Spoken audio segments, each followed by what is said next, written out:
Hello friend, जय हिंद। मैं संजीव पोद्दार आप सभी का अपने YouTube channel Sanjeev government job update पर स्वागत करता हूं। तो दोस्तों, आज हम 41 एफएडी भर्ती के बारे में ही चर्चा करने वाले हैं, पर यह थोड़ा कॉन्सेप्ट थोड़ा डिफरेंट है। इसमें आज हम बात करने वाले हैं एग्ज़ाम पैटर्न के ऊपर। क्या सिलेबस क्या है इसका, कैसे क्वेश्चन आएंगे, कट ऑफ कितनी जा सकती है। तो आज इस सभी के ऊपर हम विस्तार से चर्चा करेंगे। देखो, आजकल कंपटीशन का दौर है, तो कंपटीशन के दौर में क्या है कि हर चीज़ थोड़ी टफ होती जा रही है। ऐसे नहीं है कि आपने फिजिकल कर दिया तो आप नौकरी लग जाओगे। फिजिकल के साथ साथ एग्ज़ाम की भी तैयारी होनी चाहिए अच्छी तरीक़ा से, जब ही आप सेलेक्ट हो पाएंगे अच्छी तरह।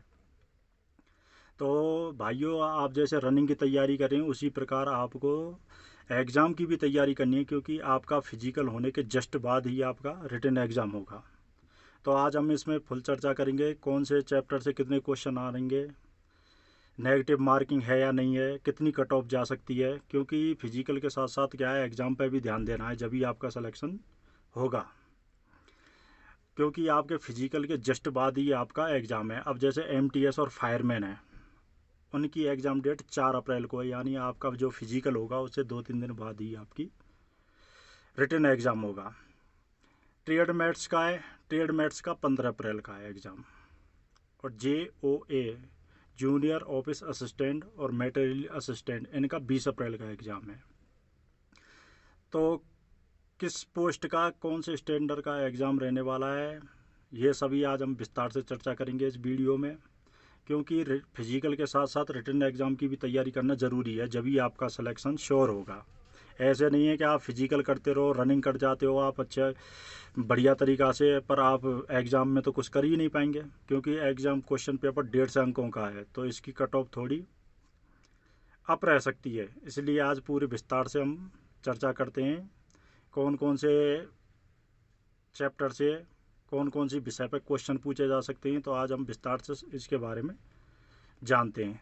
तो बिना देर करिए स्टार्ट करते हैं। देखते हैं, देखो, एमटीएस का एग्ज़ाम और फायरमैन का एग्ज़ाम एक ही डेट को होने वाला है, यानी 4 अप्रैल को। और ट्रेड मैट्स का 15 अप्रैल को। तो फिजिकल के साथ साथ हमको क्या है, अपने एग्ज़ाम सिलेबस पे भी ध्यान देना है कि किस प्रकार का हमारा क्वेश्चन पेपर आएगा, कितने अंकों का आएगा, क्या कौन कौन से चैप्टर से अधिक क्वेश्चन पूछे जा सकते हैं। अब देखो, क्वेश्चन पेपर सबसे पहले मैं बताना चाह रहा हूँ एमटीएस, फायरमैन और ट्रेड मैट्स का। क्वेश्चन पेपर ऑब्जेक्टिव टाइप का होगा, यानी ऑब्जेक्टिव टाइप का आधा सादा वाला होगा, ठीक है। अब करते हैं सिलेबस की बात। Syllabus general intelligent and reasoning, इससे 25 क्वेश्चन पूछे जाएंगे आपसे।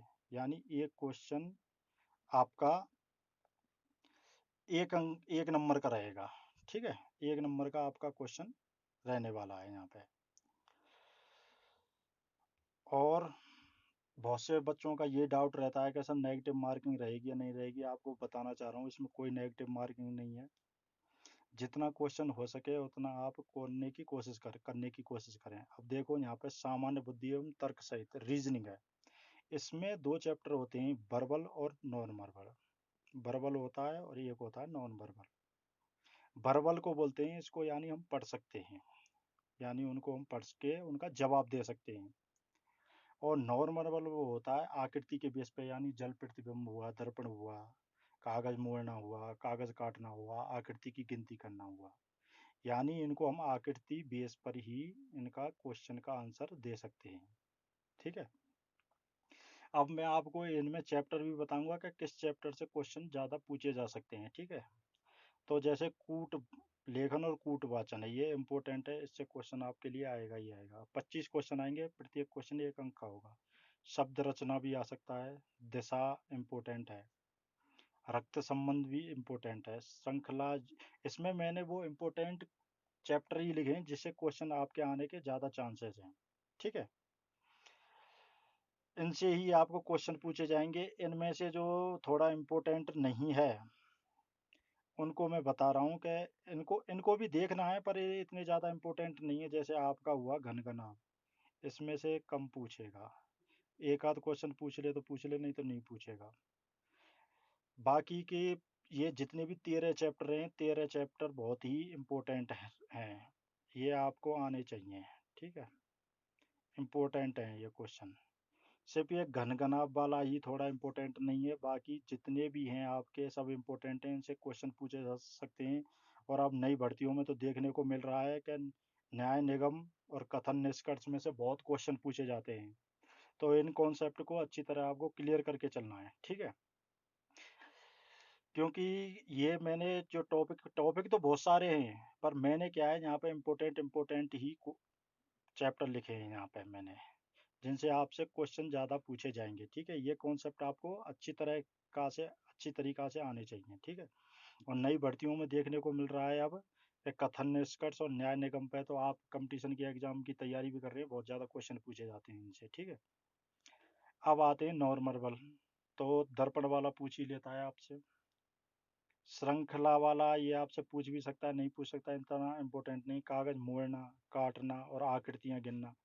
आकृतियां गिनना ये तो इम्पोर्टेंट है, ये आकृतियां गिनने वाला तो, ठीक है, क्योंकि इससे अधिकतर क्वेश्चन पूछे ही जाते हैं आकृति गिनने वाले से, तो ठीक है। तो आपको मैंने यहाँ पे इम्पोर्टेंट इम्पोर्टेंट चैप्टर ही लिखे हैं, आपको क्लियर सब करके जाने हैं, पर इन पे ज़्यादा फोकस देना है, ठीक है। अब थोड़ा इसके बारे में भी थोड़ा बात कर लेते हैं। इनका लेवल है जैसे एमटीएस, फायरमैन, ट्रेडमेट्स, इनका लेवल 10th स्टैंडर्ड का है, यानी 10वीं क्वालिफिकेशन के बराबर आपका क्वेश्चन पेपर पूछा जाएगा। सिलेबस सभी पोस्टों का एक ही है, पर स्टैंडर्ड चेंज हो जाएंगे। मटेरियल असिस्टेंट है, ये आपका ग्रेजुएट लेवल का है भाइयों, ग्रेजुएट लेवल का, ग्रेजुएट लेवल का है मटेरियल असिस्टेंट का, ठीक है। और जूनियर ऑफिस असिस्टेंट का 12th यानी 12 के स्टैंडर्ड का है, ठीक है। सिलेबस ये की है, पर स्टैंडर्ड चेंज हो जाते हैं। जैसे फायरमैन एमटीएस ट्रेडमैन का इनका 10th तक का है, 10th तक का है। और जूनियर ऑफिस असिस्टेंट ये यानी एलडीसी हुआ, इनका 12 तक का है लेवल रहेगा, ठीक है। और मटेरियल असिस्टेंट का ग्रेजुएट लेवल का तक का रहेगा, ठीक है। अब दूसरे चैप्टर पे बात करते हैं। वो तो हो गया आपका सामान्य बुद्धि एवं तर्क सहित number aptitude aptitude numerical aptitude, ठीक है। तो इसमें नंबरिकल में आपसे ये भी क्वेश्चन 25 का रहेगा, प्रत्येक 1 नंबर का रहेगा। इसमें मैंने इम्पोर्टेंट इम्पोर्टेंट लिखे हैं, बहुत सारे हैं, यानी मैथ से संबंधित है। ये किससे है? मैथ से संबंधित है, ठीक है, मैथ से संबंधित है।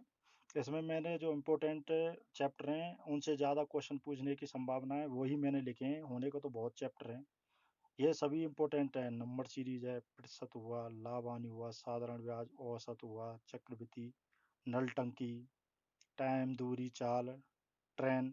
ट्रेन वाला थोड़ा इसमें से वैसे देख के जाना है, वैसे कम चांस है आने के। साझेदारी और कार्य समय, ये इम्पोर्टेंट हैं सभी, ठीक है, करने आपको सभी हैं।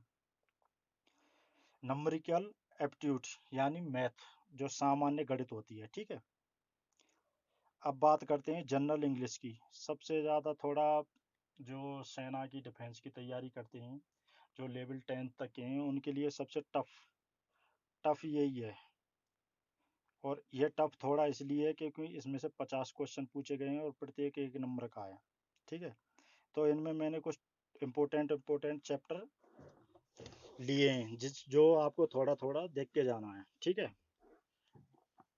ये नाउन हुआ, प्रोनाउन हुआ, डायरेक्ट इनडायरेक्ट हुआ, एक्टिव पैसिव हुआ, use of is, am, are, was, were, have, do, इनका प्रयोग हुआ। डेली यूज सेंटेंस वैसे टफ नहीं रहने वाला है, नॉर्मली आएगा, पर आपको थोड़ी इसके बारे में जानकारी होनी चाहिए। टेंस हुए, वर्बल हुए, पार्ट ऑफ स्पीच, आपका बोलने का तरीका है, क्या पूछ सकता है कि इस टेंस में बोलेंगे तो इसमें किस चीज़ का प्रयोग होगा, ठीक है। बेसिक कॉन्सेप्ट होंगे जैसे विलोम, शुद्ध अशुद्ध होंगे, क्या आप इसको जैसे प्रतिशत को आप वो लिख देगा, प्रतिशत को शुद्ध अंकों में लिखो, तो प्रतिशत को आपको शुद्ध ऑब्जेक्टिव टाइप देंगे, उनमें से 4 में से एक छांट के आपको भरना है, ठीक है। सेंटेनेंस सेंटेनेंस हुआ, आर्टिकल हुआ, वर्ड विच कॉमनली कंफ्यूजन, जैसे दे दिया कि इस वर्ड का अर्थ क्या है, बोलेगा कि इसका अर्थ ये है, और जबकि उसका अर्थ आपको जानना पता होना चाहिए कि इसका राइट अर्थ क्या है। ठीक है। ट्रांसफॉर्मेशन, ये क्वेश्चन है इनका, 50 क्वेश्चन का रहने वाला है। जो बंदा इसमें से 30 प्लस करेगा उसका श्योर सिलेक्शन है, इतना मैं दावे के साथ कह सकता हूँ 100%। जो बच्चा इसमें से 50 क्वेश्चन में से 30 क्वेश्चन राइट कर देगा ना, उसका फुल चांस है नौकरी लगने के, क्योंकि ये सबसे वीक पॉइंट है सभी बच्चों का। क्योंकि बहुत बच्चों से मेरी बात हो चुकी है, सभी इसका ही रोना रो रहे हैं। तो इसकी थोड़ी तैयारी करके जानी, प्रिपरेशन करनी है आपको। ठीक है। अब आ गया जनरल अवेयरनेस यानी सामान्य ज्ञान। इसके भी 50 क्वेश्चन है, प्रत्येक 1 नंबर का क्वेश्चन है। ठीक है। तो इसमें आपको नॉर्मल नॉर्मल आपको क्या पढ़ के जाना है, जैसे सामान्य विज्ञान हुआ, सामान्य, इसमें इम्पोर्टेंट इम्पोर्टेंट चैप्टर ही दिए हैं जिनसे ज़्यादा क्वेश्चन पुट अप होंगे, क्योंकि मैं खुद भी तैयारी करके लगा हुआ हूँ। तो मुझे भी नॉलेज है 4-5 साल की, क्योंकि मैंने भी 4-5 साल तैयारी की थी जब मैं जॉब लगा था। ठीक है। इतिहास हुआ, भूगोल हुआ, राजनीति विज्ञान हुआ, जनगणना हुई जो हमारी फ्रेश की, जो नई जनगणना हुई है। ठीक है। करंट करंट आपको देख के जानी है कि कौन से पद पर कौन सा मंत्री है। और ये आपको मतलब ये बेसिक जानकारी है, ये आपको आनी चाहिए सब कुछ। ठीक है। और स्पोर्ट्स, कौन सा वर्ल्ड कप कब हुआ, आईपीएल अब के किसने जीता, ये सब आपको जानने होंगे। और फीफा वर्ल्ड कप है, जितने भी विदेशी बैडमिंटन है, कौन उसका खिलाड़ी, कौन उसका नंबर 1 खिलाड़ी है, कौन से ने ग्रैंड स्लैम जीता है। स्पोर्ट्स के बारे में जो बेसिक जानकारी है, आईपीएल कौन सी, फर्स्ट आईपीएल कहाँ हुआ था, सेकंड कहाँ हुआ था, कौन सी टीम विनर रही थी, कौन सी रनअप रही थी, करंट जी के, और कौन सा मंत्री किस पद पर है, भारत ने किसके साथ समझौता किया है। और ये जो बेसिक जानकारी है, नॉलेज है, ये आपको आनी चाहिए, जब भी आपका 100% सिलेक्शन होगा। ठीक है। अब बात करते हैं नेगेटिव मार्किंग। नेगेटिव मार्किंग कुछ भी नहीं है। तो आपको कोशिश करनी है कि 150 में से 150 क्वेश्चन करके आए। ठीक है। 150 में से 150 क्वेश्चन करने हैं आपको, क्योंकि इसमें नेगेटिव मार्किंग नहीं है, नेक भी। तो कोशिश करना है पूरे 150 के 150 क्वेश्चन करने की। ठीक है। तो यही है आपकी सिलेबस की जानकारी है। स्टैंडर्ड चेंज हो जाएंगे बस। आपका तो फायरमैन ट्रेड मेट्स का, इनका तो लेवल 10 तक का है। ठीक है। और JO junior officer account assistant का 12वीं तक का है, और मेटेरियल असिस्टेंट का ग्रेजुएशन लेवल का है। ठीक है। कोशिश करनी है भाइयों आपको कि 150 में से 150 क्वेश्चन करके आए, जिससे आपका शॉर्ट सिलेक्शन हो सके। रनिंग के साथ साथ आपको पढ़ाई पर भी ध्यान देना होगा, जब ही आपका सिलेक्शन होगा। ठीक है।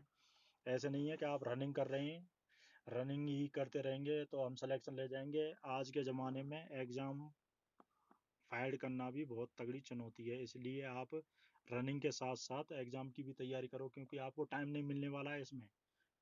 टाइम नहीं मिलेगा भाइयों, क्योंकि फिजिकल के जस्ट बाद ही आपका एग्ज़ाम होगा। ठीक है। तो इसलिए आप रनिंग के साथ साथ पढ़ाई पे भी ध्यान देना है। ठीक है। और भी कोई समस्या हो आपकी, कोई भी बात हो, कोई भी समस्या हो, कोई भी चैप्टर से संबंधित समस्या हो, तो मुझे आप कमेंट सेक्शन में कमेंट करके बता सकते हैं। ठीक है। तो इसी के साथ मैं अपनी वीडियो को यहीं अब फुल स्टॉप करता हूँ। जय हिंद, गुड बाय, राम राम सभी के लिए।